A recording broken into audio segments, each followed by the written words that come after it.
میری بہنوں، رسول پاک صلی اللہ علیہ وسلم کی پیدائش کی بات کریں گے کہ بعض کے نزدیک آپ صلی اللہ علیہ وسلم کی پیدائش 8 ربیع الاول کو ہوئی، بعض فرماتے ہیں کہ 12 ربیع الاول کو ہوئی، لیکن رسول پاک صلی اللہ علیہ وسلم کی پیدائش جب ہوئی اسی تاریخ میں آپ صلی اللہ علیہ وسلم کا انتقال بھی ہوا، اسی تاریخ میں آپ صلی اللہ علیہ وسلم کا انتقال بھی ہوا۔ آپ صلی اللہ علیہ وسلم کا جب انتقال ہوا تو صحابہ کرام رضی اللہ تعالیٰ عنہ کی حالت دیکھنے والی نہیں، اس قدر تکلیف، اس قدر بعض صحابی تو برداشت نہیں کر پائے۔ حضرت علی فرماتے ہیں کہ حضرت علی جب اس بات کو سنا تو ان کے گلے سے آواز ہی نہیں نکلتی تھی، تکلیف کی شدت سے کہ اللہ کے نبی ہمیں چھوڑ گئے ہیں۔ حضرت عمر فاروق رضی اللہ تعالیٰ عنہ بہت ہی جلیل القدر صحابی ہے، زمانہ ڈرتا تھا ان سے۔ جب ان کو خبر ہوئی رسول پاک صلی اللہ علیہ وسلم دنیا چھوڑ چکے ہیں، ہمیں چھوڑ چکے ہیں، تو وہ شدید غصے میں آ گئے، میان سے تلوار نکال لی اور لے کے باہر بھاگ پڑے، اور رسول پاک صلی اللہ علیہ وسلم کے عشق میں فرمانے لگے کہ میں یہ جملہ نہیں سن سکتا، جو کہے گا نبی اس دنیا سے تشریف لے گئے میں اس کی گردن اتار دوں گا، میں اس کی گردن اتار دوں گا۔ تو پھر حضرت ابوبکر صدیق رضی اللہ تعالیٰ عنہ نے کیا کیا، ان کو بلا کے سمجھایا کہ ہمیں رسول پاک صلی اللہ علیہ وسلم اپنی زندگی میں یہ بات بتا چکے ہیں کہ میں ایک دن اس دنیا سے چلا جاؤں گا، میرے پیچھے اسلام سے باغی نہ ہو جانا، میرے پیچھے اسلام کو چھوڑ نہ دینا۔ جب رسول پاک صلی اللہ علیہ وسلم خود فرما گئے ہیں کہ میں اس دنیا سے چلا جاؤں گا تو تم اس بات کو تسلیم کیوں نہیں کر رہے؟ جس پر حضرت عمر فاروق رضی اللہ تعالیٰ عنہ نے رسول پاک صلی اللہ علیہ وسلم کی وفات کو تسلیم کیا۔ یہی ہاتھ حضرت عثمان رضی اللہ تعالیٰ عنہ کی تھی۔ تو میری بہنوں، بتانے کا مقصد یہ ہے کہ آپ صلی اللہ علیہ وسلم کے دنیا سے جانے سے، نظروں سے اوجھل ہو جانے سے صحابہ کرام کو اتنی تکلیف پہنچی، اور فرمایا، یہ روایات میں آتا ہے کہ آپ صلی اللہ علیہ وسلم کی پیدائش کی اور انتقال کی تاریخ یہی تھی۔ جب 12 ربیع الاول آتا ہے تو ہم سب کا دھیان کس طرف ہوتا ہے؟ خوشیاں منانے کی۔ ہم سب کا دھیان کدھر ہوتا ہے؟ خوشیاں منانے کی طرف۔ اور پھر بہت سارے لوگ تو ایسے ہیں جنہوں نے 12 ربیع الاول کو تیسری عید بنا ڈالا ہے۔ آپ دیکھیں، کہتے ہیں یہ عید ہے، اور میں ہزاروں میسج پڑھ کے آ رہی ہوں، عید مبارک، عید مبارک، عید مبارک۔ تو میری بہنوں، اللہ رب العزت نے اور اس کے رسول نے فرمایا کہ مومن اور مسلمانوں کی عیدیں دو ہیں، مومنوں اور مسلمانوں کی عیدیں دو ہیں۔ ہم کون ہوتے ہیں خود بخود ایک عید بڑھانے والے؟ ہم کون ہوتے ہیں خود بخود ایک عید بڑھانے والے؟ اب یہ بھی تو سوچیں، رسول پاک صلی اللہ علیہ وسلم کی وفات بھی تو اسی دن ہوئی تھی، کہ ہم رسول پاک صلی اللہ علیہ وسلم کی وفات کے دن کو عید بنا بیٹھے ہیں؟ کہ ایسا تو نہیں کہ ہم رسول پاک صلی اللہ علیہ وسلم کی وفات کے دن کو عید بنا کے بیٹھ گئے ہیں۔ آپ صلی اللہ علیہ وسلم نے 12 ربیع الاول کو، آپ صلی اللہ علیہ وسلم کی زندگی کتنی تھی؟ 63 سال۔ 63 سال میں کتنے 12 ربیع الاول آئے؟ 63 12 ربیع الاول آپ صلی اللہ علیہ وسلم نے کس طرح منائے؟ کیا 63 سال جتنے 12 ربیع الاول آتے رہے آپ صلی اللہ علیہ وسلم عید پڑھاتے تھے؟ عید پڑھاتے تھے؟ 12 ربیع الاول کی عید پڑھائی جاتی تھی؟ عید منائی جاتی تھی؟ اگر ایسا کچھ ہوتا، احادیث کی کتابیں بھری ہوتی۔ رسول پاک صلی اللہ علیہ وسلم کو نبوت ملی 40 سال کے بعد، 40 سال کے بعد آپ کو نبوت ملی، اور آپ صلی اللہ علیہ وسلم نے 40 سال کے بعد دین پہ کام کرنا شروع کیا، اور 20-23 سال جتنا دین پہ آپ نے کام کیا، 20-23 سال کی کتابیں بھری پڑی ہیں، اور 63 12 ربیع الاول آیا، آخر ان کا ذکر کیوں نہیں ہے؟ آج ان کا ذکر کیوں نہیں ہے؟ اور ہم خود کو پتہ کیا سمجھتے ہیں؟ ہم سمجھتے ہیں رسول پاک صلی اللہ علیہ وسلم کی پیدائش پہ خوشی منا لینا ہمارے لیے کافی ہے، یہی ہمارا دین ہے، یہی ہمارا ایمان ہے۔ بلکہ ہم جو لوگ کہتے ہیں نا کہ اس کو ادب و احترام کے ساتھ، مذہبی عبادات کے ساتھ منائیں، ہم ان کو شیطان تک کہتے ہیں۔ یہ میں نے خود سنا ہے کہ کہا جاتا ہے کہ شیطان کے علاوہ سبھی خوشیاں منا رہے ہیں، شیطان کے علاوہ سبھی خوشیاں منا رہے ہیں۔ یہ نعت ہی ہے شاید، یا کوئی نغمہ ہے۔ تو میری بہنوں، اب آپ خود فیصلہ کریں، کیا رسول پاک صلی اللہ علیہ وسلم کے اس دنیا سے چلے جانے پر شیطان خوشیاں منائے گا کہ مسلمان منائے گا؟ شیطان منائے گا یا مسلمان منائے گا؟ شیطان منائے گا۔ کہتے ہیں سوائے شیطان کے سبھی تو خوشیاں منا رہے ہیں۔ اور حقیقت کیا ہے کہ رسول پاک صلی اللہ علیہ وسلم کے دنیا سے جانے پر صرف شیطان ہی نے خوشی منائی اور کسی نے نہیں منائی، اور آج ہم اس کے مرتکب ہو رہے ہیں۔ پھر دوسری بڑی بات جو ایک روایت چل نکلی ہے، سجاوٹ کرنا، جھنڈیاں لے کے آنا، اس کے اوپر صلی اللہ علیہ وسلم لکھا ہوا ہونا، پھر وہی جھنڈیاں بعد میں نیچے گر رہی ہوتی ہیں، پاؤں میں پڑ رہی ہوتی ہیں، پھر لائٹننگ کے لیے اتنے پیسے خرچ کیے جاتے ہیں۔ میری بہنوں ذرا خود سوچو، دنیا میں کتنے مسلمان غربت کی حالت میں زندگی بسر کر رہے ہیں، غربت کی لکیر سے نیچے زندگی بسر کر رہے ہیں، ان کو 3 وقت کا کیا 2 وقت کا کھانا بھی میسر نہیں ہے۔ رسول پاک صلی اللہ علیہ وسلم کی وہ امت جس سے آپ صلی اللہ علیہ وسلم کو اتنی محبت تھی کہ مرتے ہوئے بھی فرمایا امتی امتی، کہ اے اللہ میری امت کے بارے میں مجھے بتا اس کے ساتھ کیسا معاملہ فرمائے گا۔ آپ صلی اللہ علیہ وسلم کی وہ محبوب امت آج بھوکی مر رہی ہے، اور ہم ان کو کھانا نہیں کھلا رہے، بلکہ ہم یہ فضول خرچیاں کر رہے ہیں، ہم ان فضول چیزوں پہ پیسے لگا رہے ہیں۔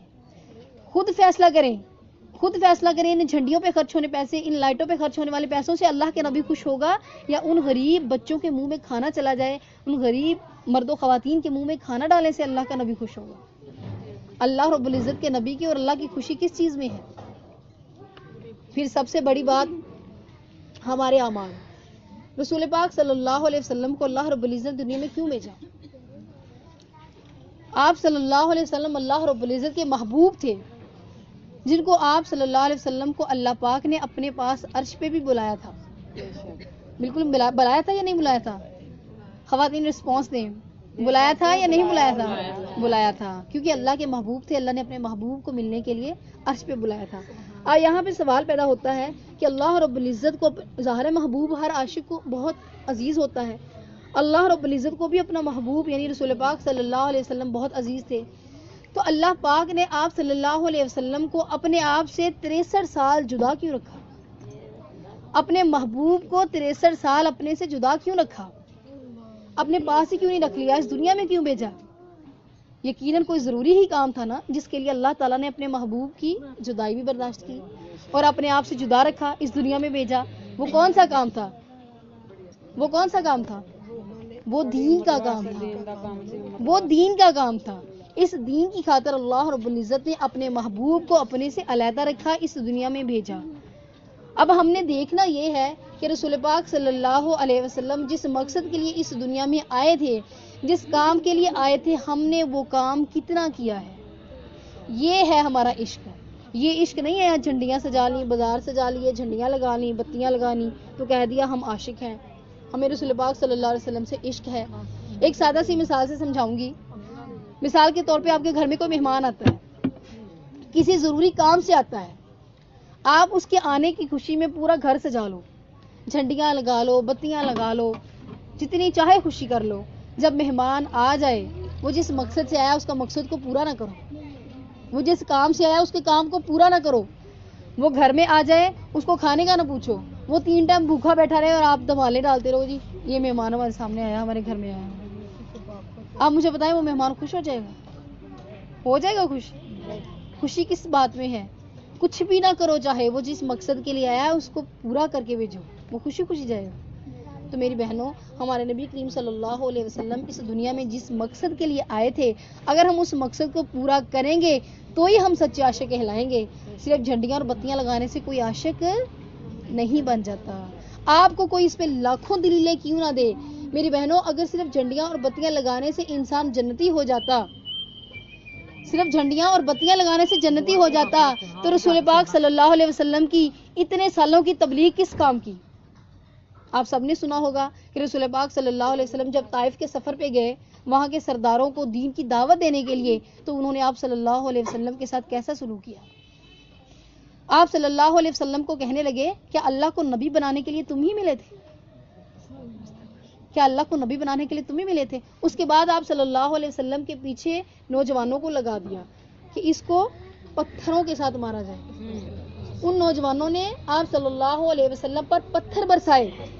جب آپ صلی اللہ علیہ وسلم پر پتھر برسائے گئے، ان پتھروں کی وجہ سے آپ صلی اللہ علیہ وسلم کے بدن مبارک میں سے خون بہنا شروع ہو گیا، اور اس خون سے آپ صلی اللہ علیہ وسلم کے جوتے بھر گئے۔ اس خون سے آپ صلی اللہ علیہ وسلم کے جوتے بھر گئے، اور اس تکلیف میں بھی آپ صلی اللہ علیہ وسلم نے بد دعا نہیں فرمائی, کیا فرمایا؟ یا اللہ اس کو ہدایت دے, اس قوم کو ہدایت دے, یہ مجھے جانتے نہیں.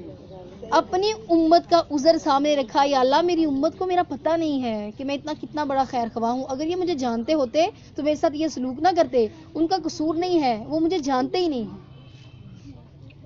اور آپ صلی اللہ علیہ وسلم نے دین کی خاطر کتنی تکلیفیں برداشت کی, یہ بھی سبھی جانتے ہوں گے, کتنی تکلیفیں برداشت کی.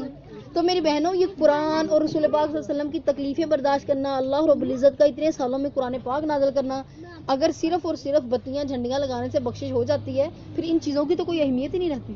کیا خیال ہے؟ اگر ساری دنیا صرف بتیوں جھنڈیوں پہ لگ جائے, دین پہ عمل کو چھوڑ دے, نماز کی, روزے کی, قرآن کی, نبی کریم صلی اللہ علیہ وسلم نے جو تکالیف اٹھائی ان تکالیف کی, آپ صلی اللہ علیہ وسلم کی تبلیغ کی, اور اللہ رب العزت کے پاک کلام قرآن پاک کی, پھر کیا اہمیت رہ جاتی ہے؟ مطلب یہ کہ اس پہ عمل کرنے کی کوئی ضرورت نہیں ہے, صرف جھنڈیاں بتیاں لگا لو بخشش ہو جائے گی. اور میں یہ خود سنتی ہوں, میں بہت ساری بیان کرنے والی کو بھی بیان کرتے ہوئے سنتی ہوں کہ جھنڈیاں لگاؤ, بتیاں لگاؤ, جس نے خوشی منائی وہ جنتی ہے, جس نے یہ کیا وہ یہ ہے. میری بہنوں, نہ تو یہ فرض ہیں, قرآن حدیث میں کہیں نہیں لکھا ہوا جھنڈیاں لگاؤ, نہ جھنڈیاں بتیاں لگانا فرض ہے, نہ ہی جھنڈیاں اور بتیاں لگانا واجب ہے, نہ ہی جھنڈیاں اور بتیاں لگانا سنت ہے. جب ایک چیز سنت نہیں ہے, فرض نہیں ہے, واجب نہیں ہے, تو اس کو کرو نہ کرو برابر ہے, اس سے کوئی فرق نہیں پڑتا. ہاں یہ ضرور ہے کہ آپ جو چیزیں, ان چیزوں پہ پیسے خرچ کر رہے ہو, جو فضول خرچی کر رہے ہو, کسی غریب کو کھانا کھلا دو, کسی غریب بچے کی شادی کرا دو, کسی غریب بچی کو کوئی نہ کوئی چیز لے دو, کوئی بچہ پڑھ رہا ہے, اپنے گھر والوں کا سہارا بننا چاہتا ہے, اس کے پاس فیس نہیں ہے, اس کو پیسے دے دو. ہاں اگر یہ سارا کچھ ہم کریں گے, کسی غریب کی مدد کریں گے, تو یقیناً اللہ رب العزت اور اس کے رسول ہم سے ضرور راضی ہوں گے. پھر آپ صلی اللہ علیہ وسلم نے ارشاد فرمایا, میری آنکھوں کی ٹھنڈک نماز ہے. کیا فرمایا؟ میری آنکھوں کی ٹھنڈک نماز ہے. آپ صلی اللہ علیہ وسلم کی آنکھوں کو ہم دن میں کتنی ٹھنڈک پہنچاتے ہیں, ذرا خود ہی اپنے اعمال پہ غور کریں. ویسے تو ہم کہتے ہیں ہم عاشق ہیں, ہم عاشق رسول ہیں. کیوں؟ کیونکہ ہم بتیاں لگاتے ہیں, ہم جھنڈیاں لگاتے ہیں, اس لیے ہم عاشق رسول ہیں. حالانکہ ہمارے نبی فرما رہے ہیں کہ جس نے میری آنکھوں کو ٹھنڈا کرنا ہے وہ نماز پڑھے. جس نے میری آنکھوں کو ٹھنڈا کرنا ہے وہ کیا کرے؟ نماز پڑھے. تو آپ صلی اللہ علیہ وسلم نماز پہ زور دے رہے ہیں, اور ہم کس پہ زور دے رہے ہیں؟ جھنڈیوں پہ, بتیوں پہ, ان چیزوں پہ. اور جو لوگ ان سے منع کرتے ہیں ان کو شیطان کہنے پہ. یعنی مسلمانوں کو اللہ تعالیٰ کے نیک بندوں کو شیطان کہے جا رہے ہیں, جو کہ بالکل بھی جائز نہیں ہے, کسی صورت بھی جائز نہیں ہے. بلکہ لوگ تو کافر تک کہتے ہیں, کلمہ گو کو کافر کہنا جائز ہی نہیں ہے. جو مسلمان کلمہ پڑھ رہا ہے, کلمہ گو ہے, اس کو کافر کہنا کسی صورت بھی جائز نہیں ہے. اس میں تھوڑی سی ڈیٹیل ہے, اور بھی وجوہات ہوتی ہیں جس پر کفر کا فتویٰ لگایا جاتا ہے. لیکن آج کل جو بندہ اس سے ہی روک دیتا ہے نا, کم از کم کہ آپ جھنڈیاں نہ لگاؤ, بتیاں نہ لگاؤ, اس کو عید نہ بناؤ, کیونکہ رسول پاک صلی اللہ علیہ وسلم نے اپنی زندگی میں اس کو عید نہیں مانا, نہ ہی عید پڑھائی, نہ ہی عید منائی. کیونکہ رسول پاک صلی اللہ علیہ وسلم نے یہ جو عید الاضحیٰ آتی ہے وہ بھی پڑھائی, عید الفطر بھی پڑھائی, اس کی مخصوص دعائیں بھی ہمیں سکھائیں, خطبے بھی ہیں ان کے, رکعتیں بھی بتائیں کہ کتنی کتنی رکعتیں پڑھنی ہیں. عید میلاد النبی جو ہم نے خود بنا لی ہیں, اس کی کتنی رکعتیں بتائیں ہم جو خود ہی بتا دیں. کسی کو کوئی جانتا ہے اس کی کوئی رکعتیں ہیں؟ کسی کو پتہ ہے رسول پاک صلی اللہ علیہ وسلم نے اس دن بھی صبح کے ٹائم عید کی نماز پڑھائی تھی, یا اس دن کو بھی عید کہا گیا ہو؟ ایسا کچھ بھی نہیں ہے, یہ ہم نے خود سے بنا لیا ہے.